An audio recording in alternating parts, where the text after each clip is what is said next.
California's my home. I believe it always will be, and I think we need to continue to fight to make sure it's a place that's worth calling home. The millennials, they built this awful system of, radical leftism, and the Zoomers, we're just not taking it. Like, we're the furthest right generation in a long while. I was pretty ostracized very immediately. I lived in an athlete's dorm, and you can imagine these big athletes towering over me and threatening to come and sneak into my dorm and hurt me. I'm sorry, I'm really stunned. It's kind of worse than I imagined.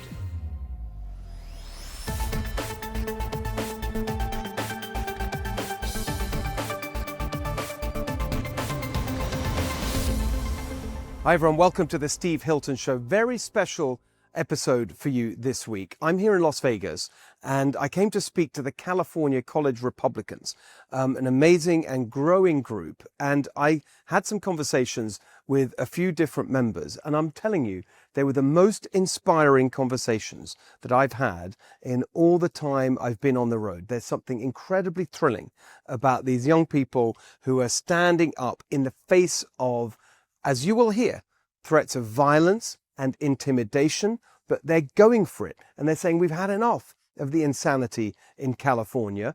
And they're real leaders in a way that I just can't capture in words how impressed I am by what they're doing. And the only way that I think you can really get to understand that is to watch and listen to the conversations I've just had with them. We have 4 conversations for you today from California college Republicans who in different ways are really leading the kind of change that I want to see in California. And it's going to be our whole show today, different kind of show, but I know that you're going to absolutely love these 4 young people, really impressive leaders on campus, future leaders in our state, and I think for our country. Wonderful people, all of them. Let's start with Elena. Tell me really what's going on with the College Republicans? What's the organization? What are you focused on? And really, what's the things you're talking about at this event? Right, so I'm Elena Tyvoll. I'm coming all the way from Berkeley, and I'm a representative of Berkeley? Yes. Okay. And I'm a representative of the College Republicans. So we're part of a broader national organization, the College Republicans of America.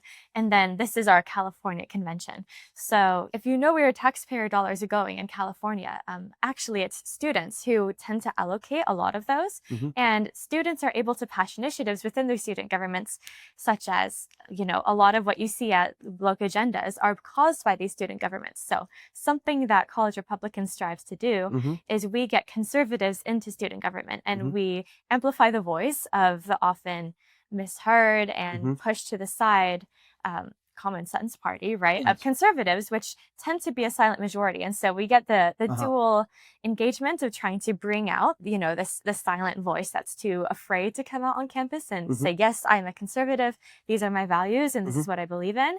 And then once we bring them out, we are able to equip them with leadership skills and prowess to go ahead and really enact change in our universities. To me, it's really, really important because mm-hmm. so much of what happens later down the line, it does start, as you say, those opinions are formed mm-hmm. really at that kind of stage. And I think what you do is really brave. It shouldn't need to be said that it's brave, right, mm-hmm. to stand up, but it does feel like that for people mm-hmm. like you. Are you, first of all, just some practical things. Yeah. Are you active on most of the campuses in California? The usage, just tell us the sort of scope of what your organization does. Right. So we are active on most college campuses and we vary by size. Normally chapters are between 50 to 200 people. Mm-hmm. And so you'll see us at all of the UCs, at, the Cal States and private universities as well. Mm-hmm. So we have a very good turnout. And so if I join do you call it a chapter? Mm-hmm. If I join, so what kinds of things would be happening? What would I be doing? Right. So each chapter tends to host weekly meetings and we try to make it a good blend of, social events and then also, the more leadership enactment and that sort of thing. So training, exactly. Yeah. Because we want students to know that they have a home here mm-hmm. and we have strength in numbers. Obviously, no matter what, at a college campus, we are going to be outnumbered. Right. But if we can focus on that social aspect, then kids start to come out more, we can train more people. And then also, as those numbers grow, we're able to bring in speakers. So at Berkeley, for example, we hosted Michael Knowles this past year. Okay. And that sort of thing is something that is going to bring in a lot of the unseen community too, who's maybe speaking for myself. At the time, I was too scared to come out to a college Republicans meeting. I attended this event, and then That's so interesting. Yeah. So you then I got involved. Why were you scared? What did you think would happen? Well, it was my first year, and Yeah. I was living in the dorms, and I knew for a fact that I was the only conservative in my entire dorm. And you picked that up just from the way people talk. Yes. I mean, well, Berkeley is a very political campus, if you haven't heard. But I had a few conversations with people since, of course, this was all leading up to the November election. And I was pretty ostracized very immediately.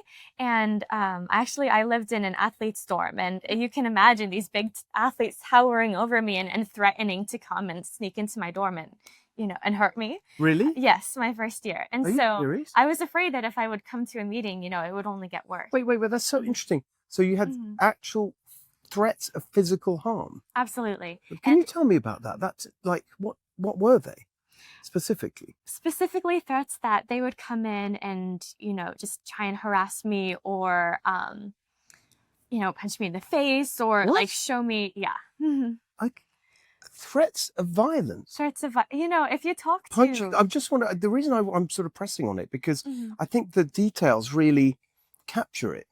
Like, they've threatened to punch you in the face. That phrase. Or I would be, so Berkeley has communal bathrooms that are shared gender. Yes. And so I would be taking a shower in the early morning and there would be a group of guys all waiting outside for me to finish to try and harass me.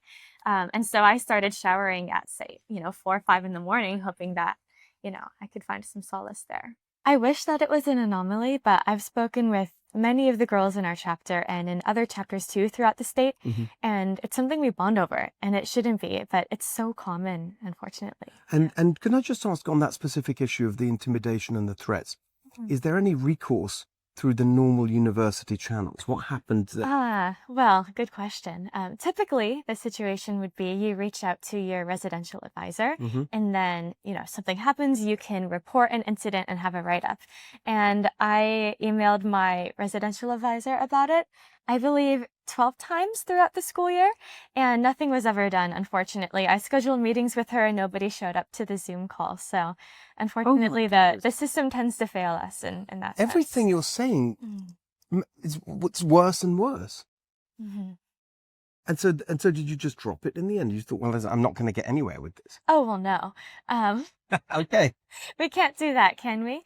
I think that, as horrible as it is, it did truly drive me to seek out more conservative community on campus. And that's why the College Republicans has just become such a home for me, because somebody as stubborn as myself, where I'm not really willing to quiet down about these sorts of things, I'm not going to make a whole bunch of friends in the general Berkeley community. And so I think I would not have had the opportunity to become as interested in politics as I am now without that first, interest in finding a social circle of people who would listen to me, right? And not just assume things about me because of what they know about who I voted for. It's interesting. I remember a story that I tell often. It just caught my eye, and there must be worse, but I'm interested to see if you've had a direct experience of this. This is something I read in an opinion piece that was in the New York Times, I believe. And I think it was Princeton. A young woman who was captain of a sports team, I think it was soccer, and just totally out of the blue, her captaincy was taken away, and she was thrown out of the team. And when she dug into why, it was because of a private conversation with another student about policing. It was just soon after George Floyd and all of that, but not that soon. I mean, it was a couple of years after that. Right. But it wasn't like in the immediate fervor of, not that would excuse it, but still, it was something to do with policing, private conversation. Somehow that got back to someone in administration, and she's kicked out of the team. That's horrible. Yeah, and it does happen more commonly than you would imagine. And I remember, you'll find this interesting, my first ever paper that I wrote in college was a paper for a neurobiology class. And I remember I was marked down 5%, and I took it to the professor and I said, well, you didn't leave me a comment here. Can you help me improve this for next time? And she said, well, you know, you referred to gender as a binary. And we've spoken in class before about how, you know, science actually reflects the fact that gender is a construct and it doesn't actually exist in nature. And the fact that you were defending this in your paper is simply factually incorrect.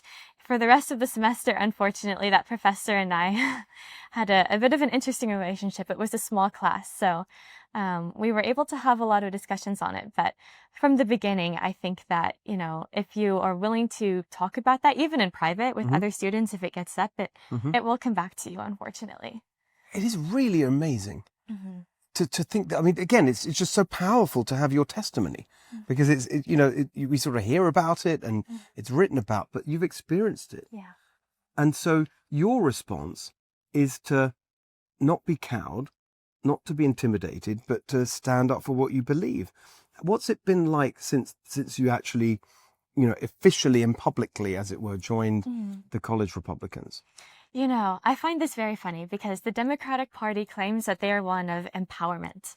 And so both of my parents are actually quite liberal, and I considered myself liberal as well until middle school. Right. But what I realized is these people around me who were telling me that, you know, fourth wave feminism and all of that is empowering me and giving me a choice. But what I found was whenever my opinion goes against theirs, I'm not supported anymore. And so I can do whatever I want, right? We're all pro-choice until it's my choice that contradicts theirs.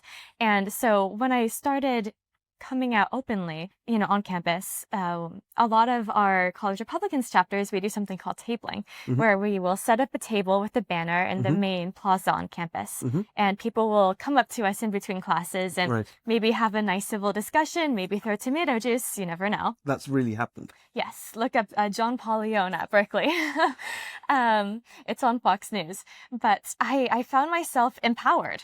Growing up, I was a bit of a shy girl. I was more the nerdy type, and that was still true going into college. But what I found is when I sat there in my little MAGA hat up on the Sproul Hall with people coming up and yelling and slurs at me. At Berkeley, I thought, you know what? These people can't do anything to me.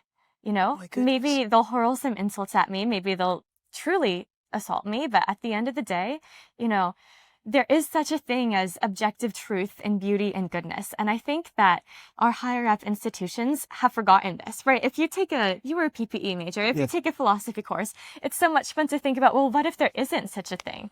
And what if natural law isn't real? And, you know, what if it isn't actually bad to murder somebody and we've just been evolutionarily engineered to think that it is? Well, that's not true.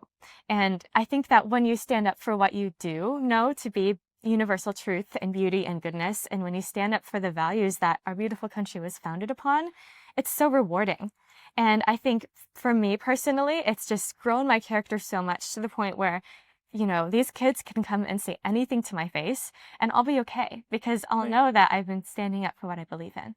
So how are you seeing politics in California? Obviously, I'm running for governor, so I know what I think, but I'd love to know what your take is on, you know, what's happening in the year ahead. Yeah, well, it's no secret that California is electric blue, right?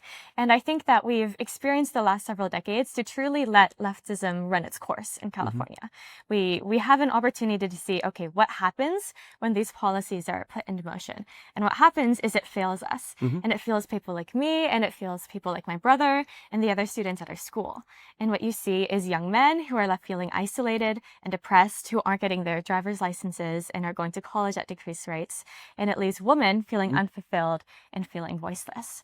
And it leaves students who graduate college and think that, you know, this great plan is promised to us. We go to school, we study hard, we graduate and we get a job, we buy a house, right? This is the narrative we've been sold our entire lives. And yet all of my friends I know who are graduating are suffering in the job market. And they're wondering, why did I spend 4 years of my life working so hard for a dream that I had that was promised to me? And it's just been taken away, right? It feels like all of these policies that were meant to help us and meant to empower us have done quite the opposite. to be honest. And we're promised so many things, but the Democrats have not delivered. So this is why your race is so important. And this is why it's important to take California back, because the youth have been failed and we are looking for change, right? All of us are looking for change. You know, the silent majority, the people who I go to church with and the kids in my classes, they know something's wrong. We can all feel it.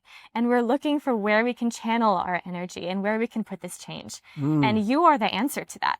And so you can step in and help us direct California in a new course and save our youth because they're suffering. Amazing. I love it. Well, we're going to do it together. Yes. Because I think that is the key. I was just talking about that to the College Republican audience here, is that the youth vote, as it were, was such a powerful force in the presidential election. Absolutely. And the way you just put it now is so beautiful, that that is the California dream. It's amazing. It's so inspiring. I'm lost for words, because this is, you know, we all, you know, I do politics and you go on and do these things, but what you're doing is truly leadership, like real leadership. And I'm absolutely blown away, and I'm so honored to meet you. And I want to come and do one of those tables with you in Berkeley. Can we do that? Anytime. All right. Fantastic. Great to see you. Thank you, Elena. Thank you. All right, see what I mean? What a fantastic conversation. Next up is Maddox. Great to see you, Maddox. How are you doing? Great. How are you? I'm very well. So tell everyone where you're from and where you're at right now. Hi, I'm Maddox. I'm from Stillhouse, California. It's a small town over by Folsom, and I attend Berkeley right now. I'm a junior. So the funny thing about your place, and I didn't recognize it the way you said it, but it's near Folsom, which is close to Sacramento, and I spent a lot of time there driving around, and I've seen the name of your town, and I've always been pronouncing it in my head in an English way. This was Slough House, but now you're telling me it's Slough House. Yeah, I'll have to start saying it like that. No, you please don't. I got all that. Okay, so what's the story? How did you get involved in all this at Berkeley? Well, what first carried my interest in politics, because that was prior to Berkeley, because I'm studying poli-sci. And my interest in politics first started, it was during COVID. I was a sophomore in high school, and the school shut down, and there wasn't much to do, but all these huge political events were happening. There was an election coming up in 2020. It's like I couldn't not be involved in politics or take it in. And that made me a lot more politically oriented, politically conscious. And I believe the online aspect had something to do with it as well. Because, you know, when you're talking with your friends at school, you're talking about school drama. But when there's worldwide drama, when there's national drama, even local politics drama, you're going to be involved in that on like a digital network level. And we saw that because there was like a hyperpolarization that followed that time. So what did you do then? What were your kind of first steps? My first steps were trying to get informed, you know, because there were things that I was seeing like with the riots that went a little far. I didn't like that I was being, you know, I felt like there should be more freedom regarding like mask mandates. Because I mean, I was in California, I was in public school. I didn't have a junior year of high school. I didn't have the end of my sophomore year. Right. And I mean, thankfully I was a sophomore, but there were many friends who were seniors at the time who didn't get to graduate, like, you know, in person. And that's just a tragic story. And I hear that a lot. So tell us about that for them. I mean, so what does that really mean? What's that represent, that loss? They were promised, you know, that they would have that experience. That's like a core public education experience, that you will graduate if you showed up K through 12, did your studying, you would get to walk on the stage at high school and you would get your diploma and you'd move on and you'd hug your family and your parents would be there and they'd all clap and hug you. And they didn't get that. Right. It was just a, you know, certificate mailed to you. And then you're like, do I even want to go to college? Because I'll just, you know, be in a dorm room on Zoom. Why would you want to waste money doing that? Yes. And you were just the year where you did have a graduation, is that right? I did, luckily, but it was just that year. I missed my entire junior year. Yeah. Right. And what? So how come you? Well, actually, tell me what the balance is, because obviously that took you in a particular direction politically. Yes. Did you get a sense of that political movement more broadly than just you? Sure. I would say it was 50-50 if we're talking about, you know, sides of the discourse. And that's probably like geographically where I'm at. It's just a very purple area. But yeah, so some people just gravitated towards things, and that could be because maybe one of their friends took the first stance and they just wanted to be with their friend. And that's how it starts, and people follow along, or their mom and dad, and they don't want to disagree. And there's just, you know, blameless social situations that create that sort of like political stance. And I think a lot of that was going on, especially when you're really young, because you're just trying to fit in, deal with all the high school drama, and then you're being swarmed with all of this online while you're locked down. You feel like you have to connect in some way. So you get, you know, in your various tribes. So you think the masks thing, let's just look look at that. Sure. So did you take a public stand against that? Did you question it publicly? What happened? I did. I remember, any chance I could kind of get around, because even when I got back to school, I missed the entire junior year, senior year, we still had a mask mandate. I would try to get around it. I was one of those, like, probably to the teachers. I mean, I know they're just doing their jobs, but one of those annoying kids with it, like, below your nose, and, Right. try to take it off if I could.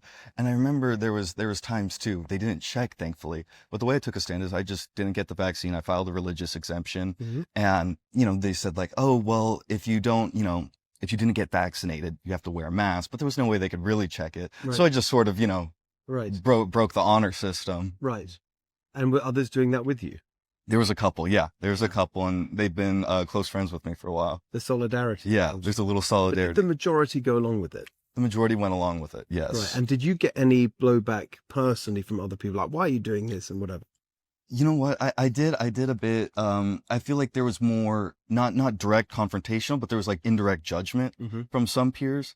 But people who were close, Mhm. although they may have disagreed, they were just more like, they would give me some, crap about that. But, nevertheless, we'd still be friends. Okay. Bring us up to date. So you did choose to go to college. You're at Berkeley. Yeah. So you were, sort of politically engaged, but when you arrived, so what did you first do when you got there to take that further? I tried to join every, conservative Lion club on the campus. And that's what I do. I attend all the meetings of all the, what we call Republican student organizations on campus. Mhm. And I try to help and facilitate anything we could do to bring them together, have a unified front, and create positive change on the campus. And how's that going?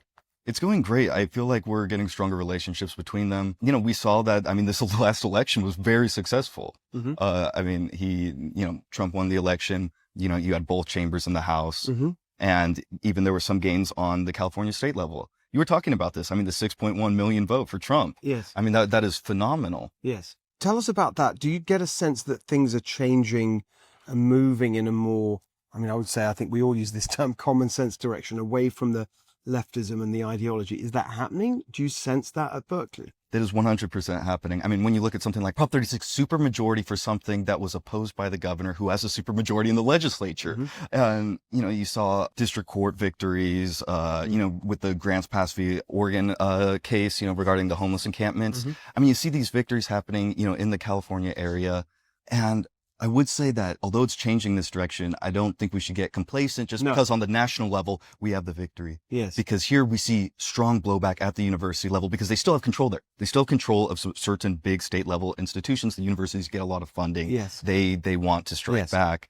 And so I think it should be very important to be conscientious that maybe it's not that things are going back our way, but they're in flux because people are just in general very dissatisfied. They feel like they haven't When you say people, you mean your fellow students? My fellow students, yeah, I feel like a lot of young people, Elena mentioned this. It's like they've been sold a false bill of goods. Yes. And so it doesn't matter what party it is. They feel like they've been left behind in some But way. I'm interested in whether they connect that with Democrat policies, Democrats being in charge in California for all this time. So I'm sure, let's just take, the simple practical examples, housing costs, everything's so expensive. It's all a nightmare, do they say, that's because, do they make that connection?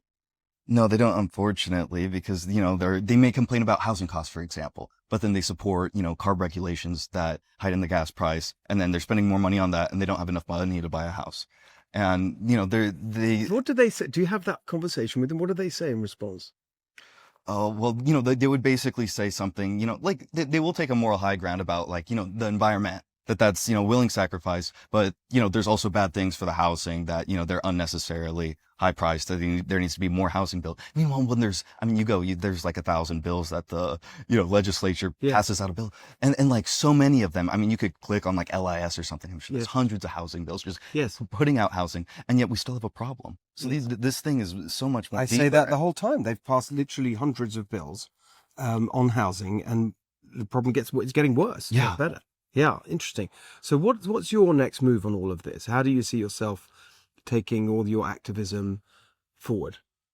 Yeah, I want to build those stronger relationships. I'm going into some leadership roles in a few of the clubs here. I want to take that going forward, help mentor new underclassmen that come in. I think that's very important to help the future generations come along, because it's not just about us, but I mean, the future generations are going to be governing. They're going to be taking care of us when we're, Right. fathers and grandfathers. Right. So it's very important to pass the baton, but also learn from those before us. And do you see yourself staying in California?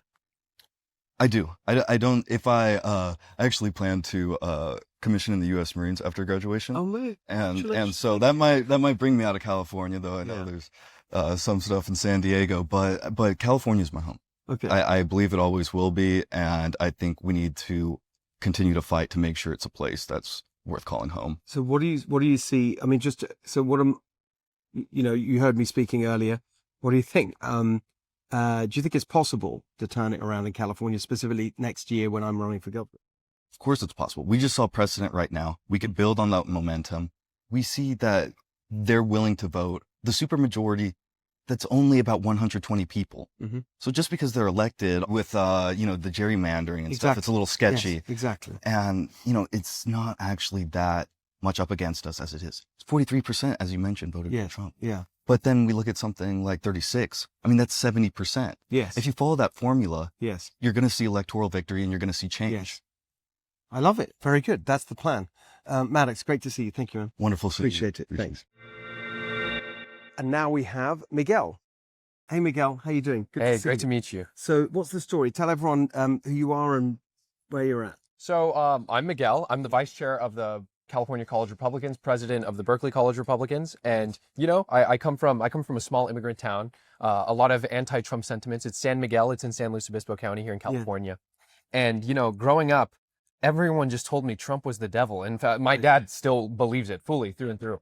Okay. And no matter, maybe How old one are day you I'll now? convince him. I'm 20 now. Yeah. Oh, so you really are like you grew up in the right in the Trump era. So that was your whole... 2016, when he won in my middle school, there was fear and everyone thought they were going to get deported. Mind you, most of it, a lot of us were born there and we were still afraid that we were going to get deported.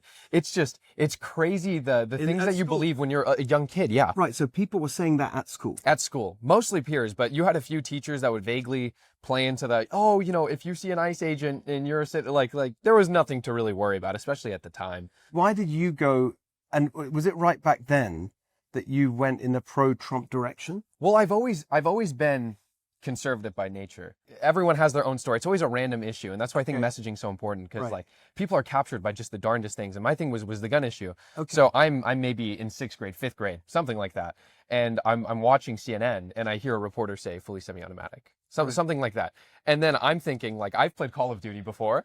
That's not a thing. That there is no such thing as a fully semi-automatic. So immediately I'm grasped by that issue. And, I just think guns are cool. And then I look into the stats, I break everything down, and eventually I come down on the pro-gun side of things. Now, as far as to be pro-Trump at the time, there was too much hostility there. It was a scary thing. It was something. It was like coming out as a Satanist to your Christian parents, So you can come out, and what ended up happening is I agree with him on so many policy issues, well over half my. It was 2016. Yeah, well, not so much then. You develop, but over time you develop and you start to realize these politics, and you realize I agree with this guy on so many things. And there's a handful of issues, you're never going to agree with someone 100%. Right. So during the first Trump term, is that what you're saying? You were watching the presidency unfold, and you felt yourself agreeing with him. Is that what you're saying? Yeah, I'm saying, and negative emotions are a lot stronger than basic psychological truth. It's a lot more powerful. So it's more looking at the left, and you just see how bad it is. And it's also and my focus on messaging. Sometimes Republicans now they're reluctant to say, well, I'm not racist because I don't want to play the left's games. But the big thing that convinced me on Trump was you look at those compilations. Oh, Trump loves David Duke, and then it's just a video montage. I condemn, over and over again. And then you start to see, oh, he it could not be more clear. They're just lying. Right. So that's what won me over is I don't like being lied to. And I think that's what a lot of Hispanics are getting won over by now is they don't like being lied to. And same with Black Americans, same with everyone. You just get lied to over and over and over again from the time that you're 10 years old. They politically just cram you and message you. The millennials, they built this awful system of, radical leftism. And the Zoomers, we're just not taking it. Like, we're the furthest right generation in a long while. And that's a trend that I don't think is going to stop. The harder they, people are counterculture when they're younger. The harder they try to cram this insane stuff, like men being women, women being men, participating in the sports. These crazy things that are like 90-10 issues, the more we're going to get these young Republicans, because now we see different seating issues. I said everyone has their own little thing that first brought them to conservatism, but now it's like you go to the track meet and you lose to a biological male. Yes, that's the green light. You're like, what else are these people wrong about?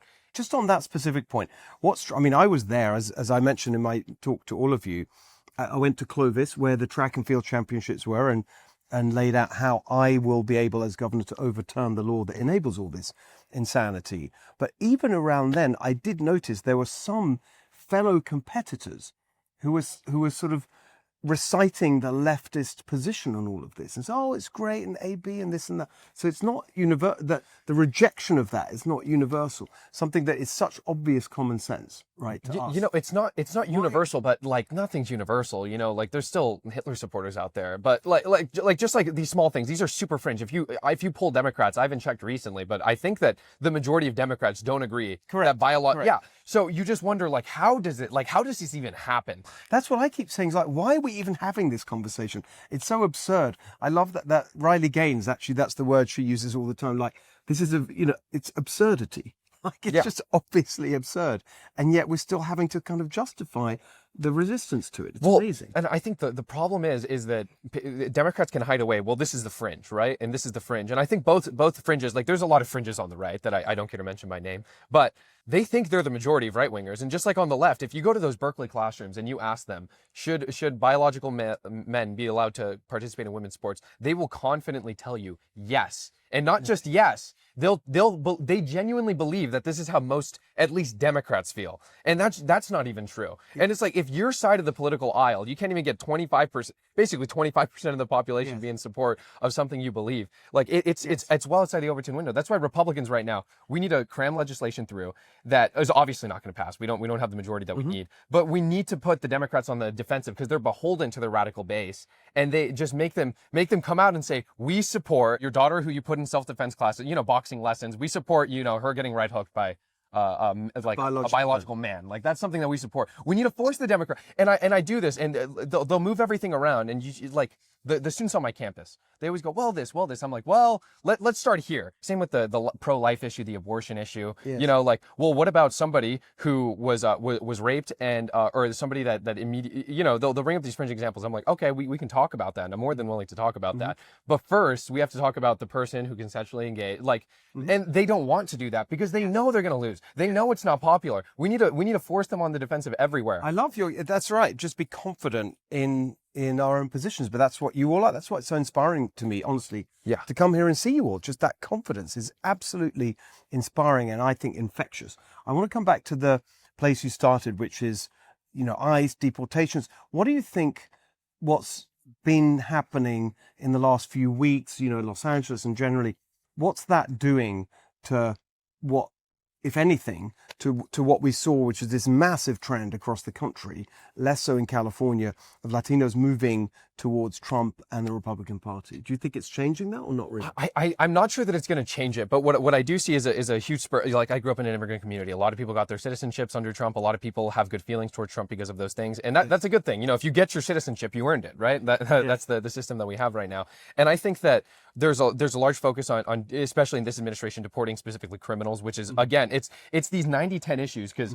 we can go and we can do some things that are for our right-wing base, deport mass deportations and everything, but it's those 90-10 issues. Like, if you drive under the influence of alcohol in our country and you're here illegally, you should get sent back and never be allowed to come back in. Like, these are the things we need to message out. Like the left does a good job at, they'll pick a random right figurehead that's super far right, and they'll be like, look, everyone, this is what they believe. But we're in the position where, we're not beholden to to the fringe right, but the left is 100% beholden to their fringe base. Yeah. Like, you have people at UC Berkeley protesting Kamala Harris because of her opinions on Israel. Right. It's like, this is well outside the Overton window. You've all lost your minds, and that's that's what the Republicans need to do largely. I mean, we're the college Republicans. We're looking to get out there, social media, broadcast just how degraded these institutions are. You see the success of, have you seen Am I Racist by Matt Walsh? I haven't seen it, but I know exactly. Do you know What Is a Woman? Yeah, both those documentaries. Yes. So both these documentaries are perfect. And what they're aimed at doing, it's not, here's an academic look at this issue. Because people will tell you, my father will tell me, well, no one actually believes that. That's just I'm in the universities and I know. People are arguing this in front of students. My professor arguing for 9-month abortions.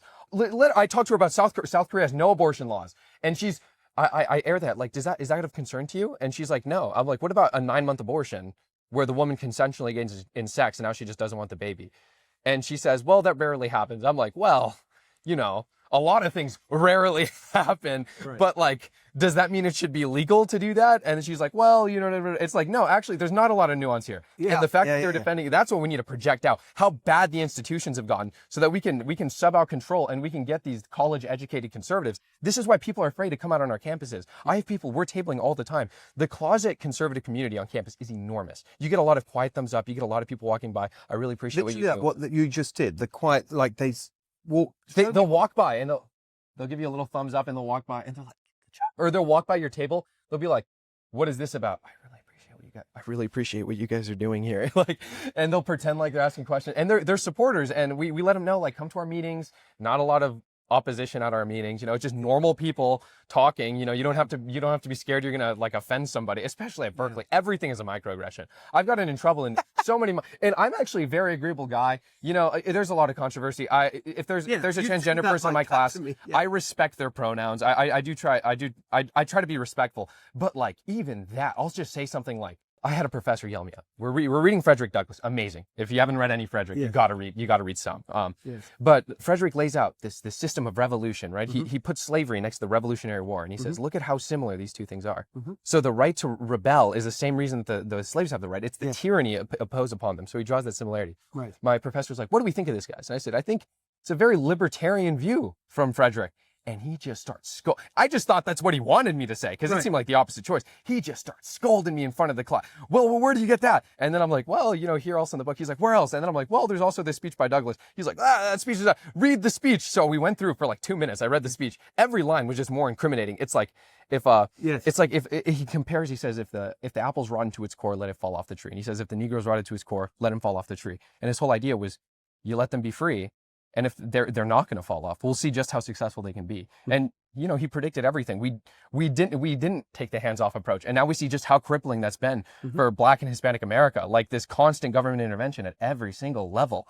And my professor just lost his mind, and he's like, "Well, you're not supposed to be reading things from outside the course." Like, oh, amazing! So basically, he was pissed off at you because you were so he was claiming Douglas for the left, and you were showing that's not right. Yeah, not even a right-wing Douglas, like a libertarian, like a more, like hands-off, laissez-faire a view of Douglas. And I think that it's very supporting his readings. The most probably one of the more popular freed slaves, Booker T. Washington. Yes. So he had this whole thesis in his course, and his whole thesis was Booker T. Washington was actually a closet, like far leftist of his time, but he never wrote about it ever. But one time he wrote a letter. In like a letter to a faculty or to a donor, and he said, "Oh, we're teaching our kids trades," and he's like, "Oh, well, they were teaching them literature too."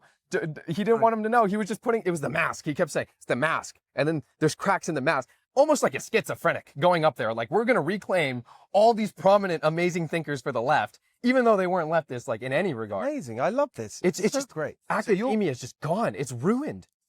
But do you see hope? Like if there's a growing movement to reject it, do you see that, or you think no? We just gotta. I'm a little conflicted in a lot of ways. So there's a bit of a turn again. Okay, I think not everyone needs to go to college for every career path, but I think there's a large stream turn away from education on the right, and that cannot be the approach because. If we want to reclaim these institutions, we need people who have gone through these institutions. I tell the chapter presidents all the time, like, it's a numbers game. You need numbers. And if you just get numbers, you can get people in charge and in positions. I think it's that the left has a tendency to organize because they're, more large government, liberal people, right? So conservatives have trouble organizing around one another. So you just need to find a few leaders. And then once you have the leaders and they get the numbers up, that's when you can retake any institution you need to with numbers. Like you know, they like to say, well, there's no conservatives, you know, being no conservative professors at universities. It's like, well, we need more conservative professors. Right. Yeah. So let's work on that. Yeah, let's work on that. Let's work on these issues. Yeah. I love it. It's a lot of, you know, and they're not as sexy, you know, like that's not as interesting to say as like, you know, mass deportations around the country and the spectacle of ICE going around. Right. And like all these things are very important, you know, everything's important. But I think that the party, sometimes we neglect these things, you know, like the college Republicans are very important, you know, the youth movement and getting these people like, the future congressmen, like the congressmen of tomorrow, most of them are in university now. And we need to make sure that we get as many conservatives as we can so we don't end up with a bunch of lame people in Congress who don't know anything. And like I think that's a good summary, generally, but we don't want a bunch of lame people in Congress. We don't want a bunch of lame people in Congress on our side. Like, honestly, every one of these conversations is so inspiring to me. I love what you're doing. You're amazing. Thank you, man. Thank you. Really appreciate it. And here is someone with some breaking news for us today from the California College Republicans Convention, Aaron. Aaron, good to see you. Good to meet you, Steve Hilton. And tell everyone who you are, what you're doing. Yeah, I'm Aaron Tran, and I'm the current elected chair of CCR, the statewide org, and I'm the current president at UC Irvine. So CCR, California College Republicans. Yes. And when you say the current chair, does that mean like just now? Just now. You just how long ago were you elected? 1 hour ago. An hour ago. This is fresh. This is breaking news. This is Aaron, the new president. That chair, president? Chair, president. Chair. Okay. Both, yeah. Fantastic. And you're at UC Irvine. UC Irvine. Brilliant. Yes. So tell us why you ran to lead the organization. I ran to lead the organization because I believe that Generation Z has to be the generation that solves all of our problems and saves our country. It's been historically old elites, old liberals that have destroyed and wrecked this country, and I believe that it is Generation Z that must take a stand against all of it. And how do you think about California in that context? California in that context, I think, plays probably the biggest role because California, it used to be the face of America, the American dream, right? Yes. And now people who were born in California, they want to move to other states to live. They can't afford, you know, basic living costs in California. And as it's a direct result of our faulty, crooked democratic leadership that we have. And do you think that your fellow students understand that connection? It's a very liberal campus, so yeah. I don't think they do. But amongst my fellow college Republicans, we know that for sure. And I think there's a growing constituency of young Generation Z college students that yearns to see California be what it once was, which was great, you know. What do you base when you say you think that? What are you basing? What are you seeing as signs that there may be this movement? I think the biggest sign has been the polls, right? We see surveys for the first time ever in the past year. There has been a massive shift towards the right amongst Gen Z voters, and so this is a sign that Generation Z is becoming more conservative. Historically, it used to be that Generation Z would be the most liberal, right? Now it's more conservative than ever. And I believe that is the moment to target and hone in on Generation Z. And is that happening in California? Because I've seen that, and I make that point myself, and Charlie Kirk makes that point, and he connects it in part when he talks about it to the pandemic and school closures, all that stuff. Yeah. But do you see that trend of the youth, you know, this generation becoming more conservative? Do you see it in California as well as the rest of the country? Absolutely, right? Because in California, you know, for a good example is last week, we saw the LA riots, right? Yes. This was, you know, historically, these were riots that people would have said these were mostly peaceful. But now in LA, they can't just say these are fiery but peaceful protests. It's for sure these were riots. They saw the destruction that Democrats and left-wing lunatics are capable of. And so I think, especially personally amongst my friends, it's pretty much a unanimous that we are becoming more conservative and we reject what is happening in our cities. And on college campuses, I believe that there is a rightward shift because, you know, when we're tabling, we notice that we get a lot more engagement. So tabling is, so we were talking about that earlier. That's where you put up a table. Yep. And you just hear, and it says, what does it specifically say? UC Irvine. We have a banner that says, represents our org, California College Republicans. Yes. And we have a sign-up sheet, and we get a mailing list, contacts. Yes. And you're seeing more people come up being positive. We are seeing a lot more people come up, a lot more people saying, hey, keep it up. Like frat guys are a really good example. They, this barstool conservatism thing is really like growing in California. Explain that a little bit, barstool conservatism. So barstool conservatism, it's that typical image of like, that person that goes to bars and is a frat guy. A regular guy. Yeah. Okay. So Dave, you don't mean literally Dave Portnoy and barstools, but that's sort of that sort of culture, yeah. Right. And you're seeing that more I've strongly represented on campus. Is that what Yeah, you're saying? Right. absolutely, yeah. I've been seeing these frat guys come up to our table and they say, "Keep it up. We love what you're doing," right? They won't sign up, but they'll encourage us. They'll say, "Keep it up." Yeah. And we get people that, walk by, give a thumbs up, say, "Keep it up." Before we would be met with like people just heckling and people, Right. even pulling out knives on us, right? Knives? Yeah. Because they're so infuriated by what's happening. What kind of knives? Like just short knives, like they're threatening. Like, because first they're aggressive and then we press them and then they press back. And it's like, what? Not like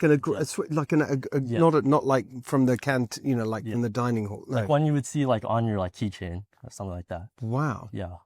But you're seeing less of that now. Yeah, we're seeing less of that now. That's like stories I've heard from tabling like 2022, right? And when I first tabled, I got a lot of warnings from people who past tabled. They said they pulled knives on us before. They've, tried to get us on probation, tried to shut down our club, our table. Mm-hmm. And so those were the cautions I had when I was first tabling. Mm-hmm. But when I went into tabling, it wasn't that bad at all. It was nothing like that. And I think that's an indication that, our generation just either isn't as proactive about these left-wing causes or they're more conservative. Right. Yeah. And is that changing as this second Trump administration unfolds? I mean, I guess what I'm driving at is, what is the connection between changes you're seeing on a California campus and national politics? Or is it California issues that are driving it? What's the interplay between them? I think the interplay isn't necessarily a California thing. It's a generational thing. Mm-hmm. I think Gen Z overall is becoming more conservative. And obviously that has national implications, but especially in California, it has implications on the growth of our California college Republicans. So what are your plans? You've just been elected. What did you say to get elected? I gave a speech. My topic was specifically targeting Gen Z, right? We are Gen Z. And because we're Gen Z, right? We are on the internet. We're on the internet, social media every day. We see the videos of people looting, burning California, burning in LA. We see videos of violence in our streets, cities, subways, suburbs, Gen Z is becoming more conservative because they're seeing these videos. They're seeing who's responsible for it. And it's not Trump that's responsible for it. He's the one sending the National Guard, trying to restore law and order. Right. But we're seeing that is the crooked Democratic leadership in California that is responsible for this. Mm-hmm. And so I think that's my theory for why Gen Z is becoming more conservative. Because this statistic that Gen Z is becoming more conservative, it's only this past year. Right. We haven't seen the implications overall of it. Right. Maybe in the upcoming years, we might see massive chapters sprout up. And maybe our campuses might be taken back. Can we do that next year and the year after and make that part of what I'm trying to do to take back California? Absolutely. We can start next year. We can start this year by taking action, getting involved, and getting connected in the California College Republicans. I love it. Congratulations. Thank you so much, Steve. Thanks for being with us. Thank you.